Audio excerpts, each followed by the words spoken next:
Olá você, meu irmão, minha irmã. Que bom que você está sempre nos prestigiando, né?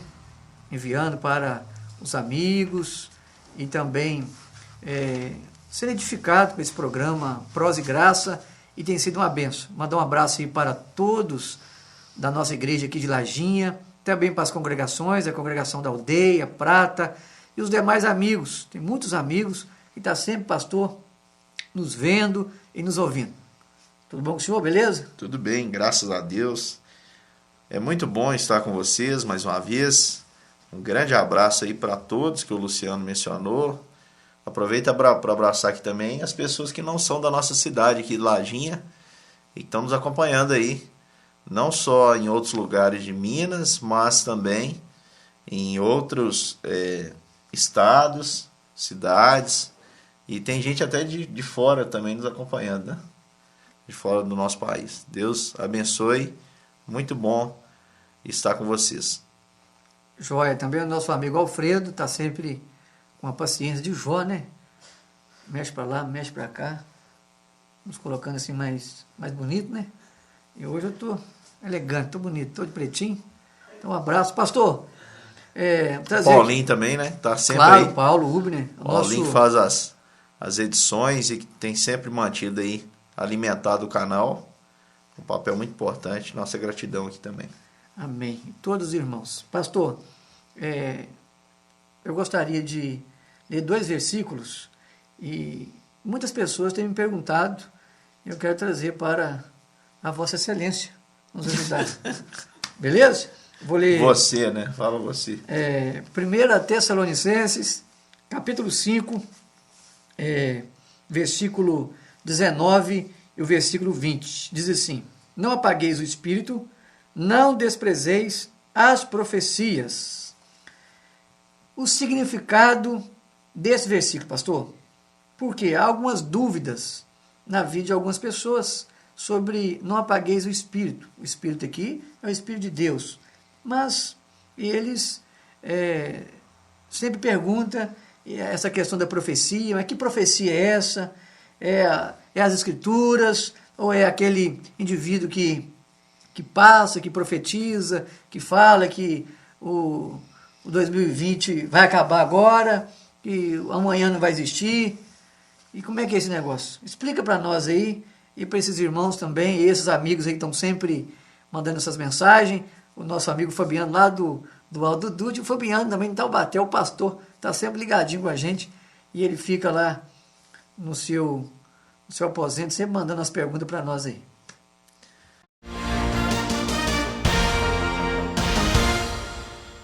Tá, joia, vamos lá.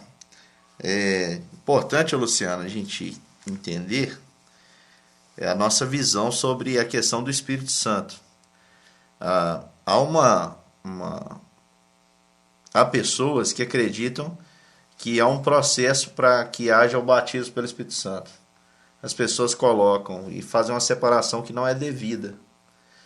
Alguns acreditam que é preciso que a pessoa primeiro se converta, mude de vida. Alguns usam até a expressão assim, que limpe o terreno, prepare a casa para o Espírito Santo chegar, para receber o Espírito Santo. Você já ouviu, né? Claro, e outra coisa, estou cortando o senhor. Um dia nós estávamos orando e eu estava de boné. Eu não sou de usar boné, não sei porque aquele dia eu usei boné, eu não gosto de boné. Estava de boné, o irmãozinho falou comigo: pode orar não, não é de boné.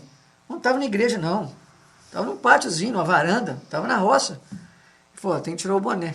Mas por quê? Se não tirar o boné, o Espírito Santo vai descer sobre você não. Então, de boné, o Espírito Santo não descia. Eu não entendi nada daquilo, beleza, não quis questionar, arranquei o boné e joguei no chão. Então, bora para frente. Mas vai você ver a mentalidade do indivíduo. Pois é. Então, essas pessoas que pensam assim, elas pensam primeiro que você precisa arrumar o quarto para depois o Espírito Santo, tipo assim, você precisa se tornar uma casa aprazível para que o Espírito Santo possa vir morar. Está errado. Né? Pelo menos na nossa concepção, à luz das Escrituras, o batismo com o Espírito acontece no momento em que eu me converto. O Espírito me ilumina previamente para que eu possa perceber que eu necessito de Cristo, necessito de um Salvador. É o Espírito que resplandece sobre os mortos, para que esses possam ver o clarão e reviver, o clarão que é Cristo, a vida. Então, quando o Espírito me ilumina, eu creio em Jesus e a partir desse momento eu sou selado pelo Espírito Santo da promessa. E esse selo, a Bíblia chama de o penhor da herança. O penhor é garantia.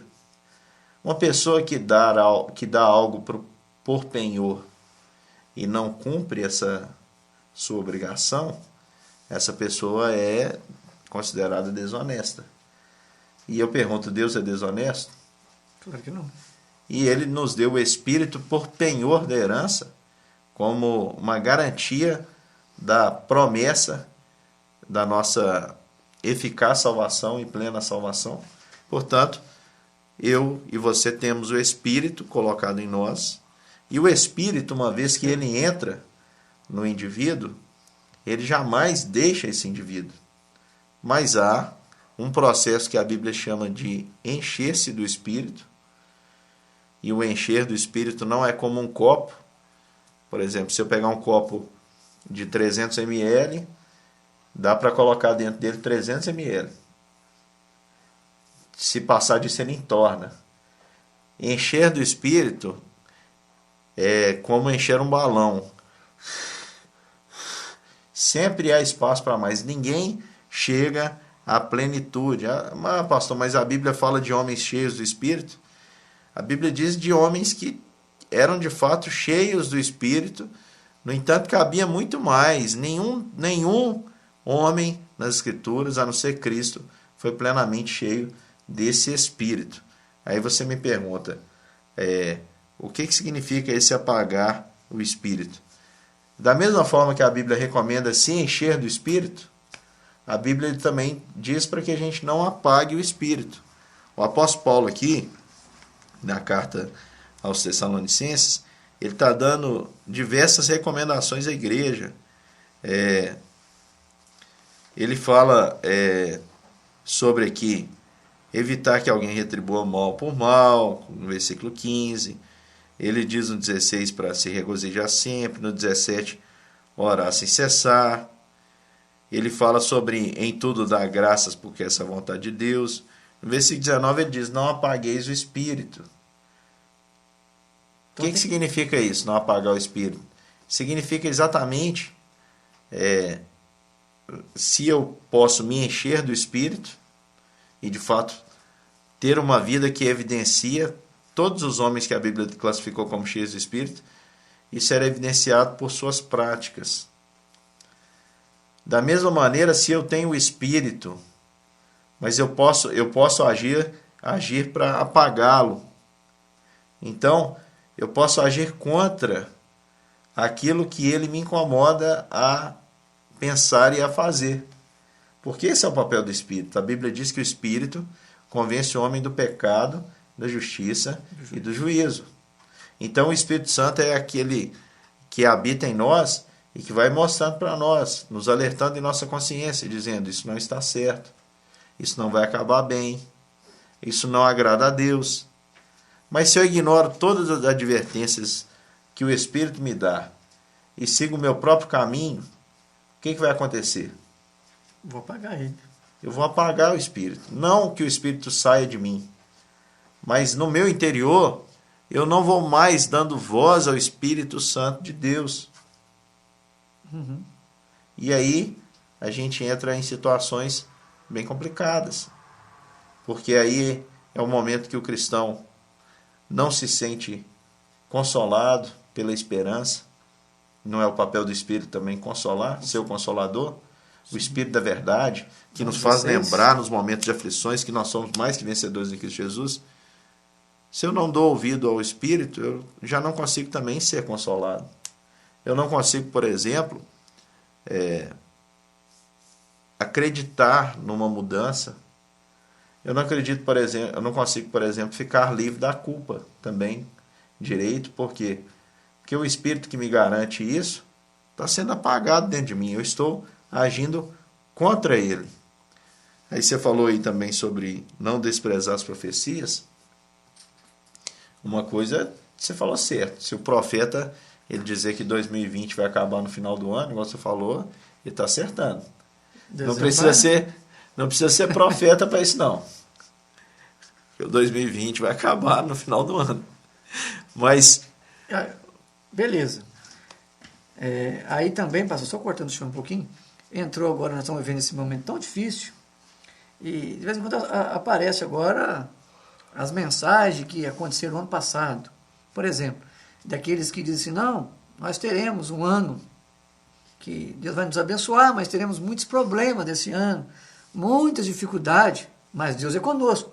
Sempre virar de ano tem essas coisas, dessas profecias. Aí chegou agora esse problema dessa pandemia. E aí tem muitas pessoas dizendo, tá vendo? O cara falou lá, no ano passado, na vigília, de 31 para o dia 1º, e tá aí.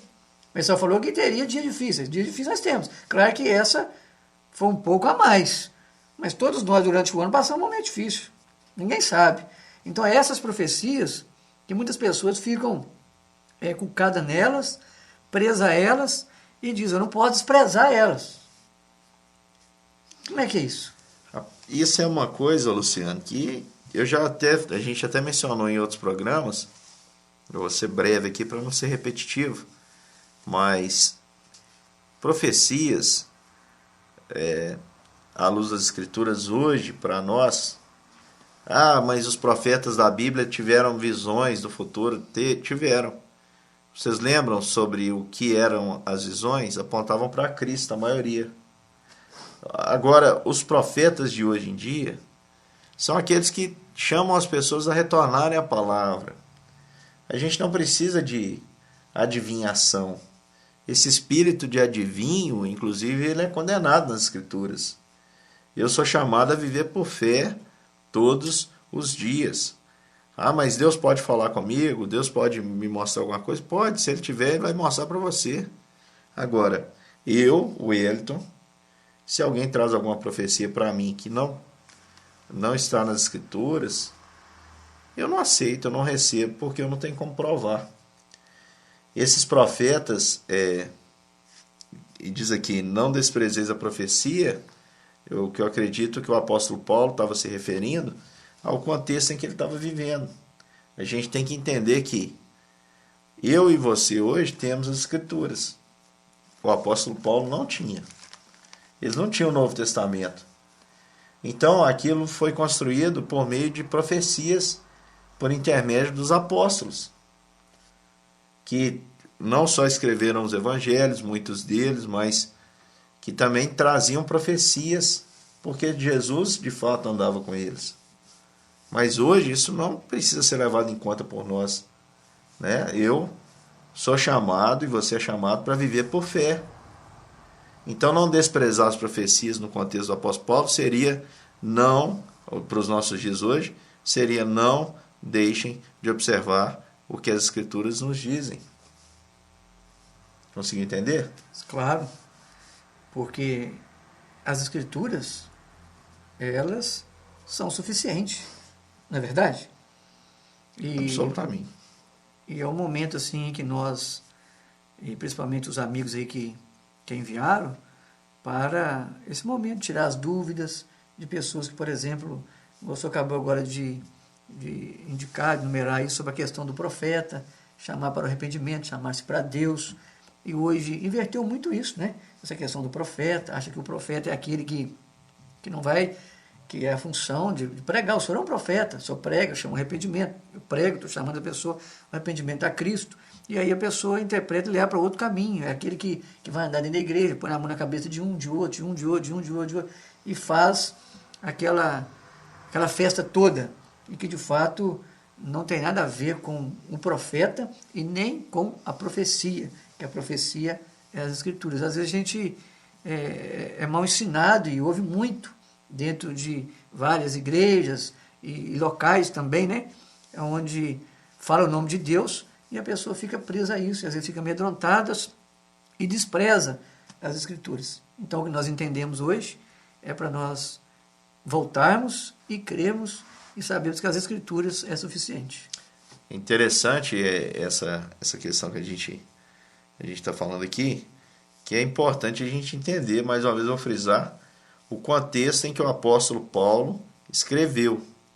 O contexto que o apóstolo Paulo escreveu, quando ele diz aqui não desprezeis as profecias, é porque, por exemplo, ele mesmo continuou a escrever muitas coisas que Cristo recomendava. Cristo, ele tinha uma relação próxima com os apóstolos que ele havia nomeado. O próprio apóstolo Paulo, que ele chamou, muitas vezes Cristo apareceu para ele, falou com ele. E ele foi questionado por isso, né? Por muitas igrejas, por muitos religiosos. Ele disse que nasceu fora do tempo. Uhum. E é o contexto da profecia, da profecia bíblica, vamos dizer assim. Então, a profecia bíblica, ela consiste em chamar as pessoas a voltarem cada dia para Deus. Então, quando eu cumpro essa missão, eu chamo as pessoas para retornarem para o caminho, eu estou cumprindo o dom da profecia, não é?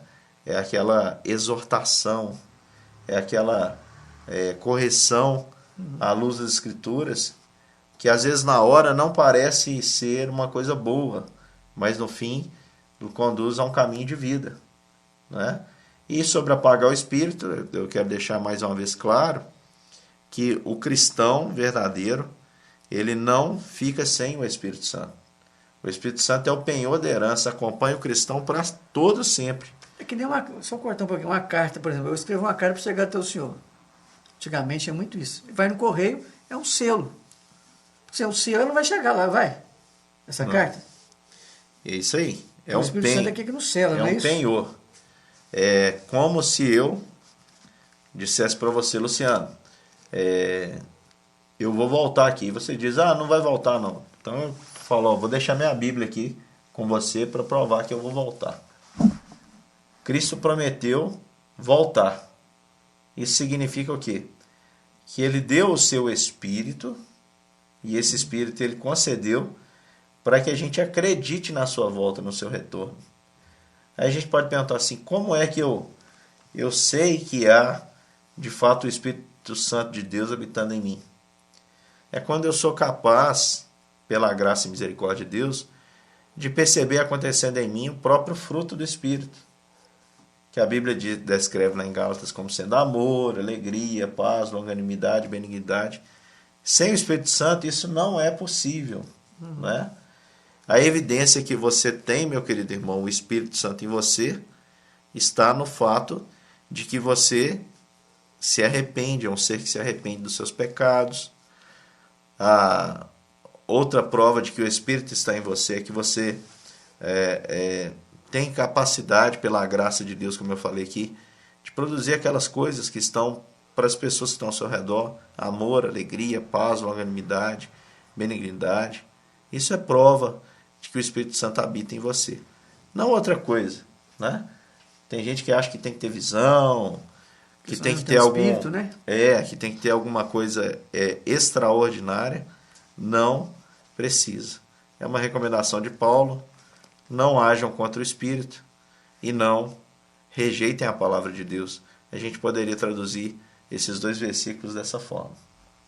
Muito bem, estamos chegando aí ao final de mais um programa, Prosa e Graça. Queremos agradecer a audiência de vocês, agradecer a todos os amigos, irmãos aí da igreja, de outras igrejas também. Muito obrigado por você estar sempre participando conosco. Deus abençoe, tudo de bom. Pastor, um abraço, até a próxima. Um abraço, Luciano, e fiquem com Deus. Até mais.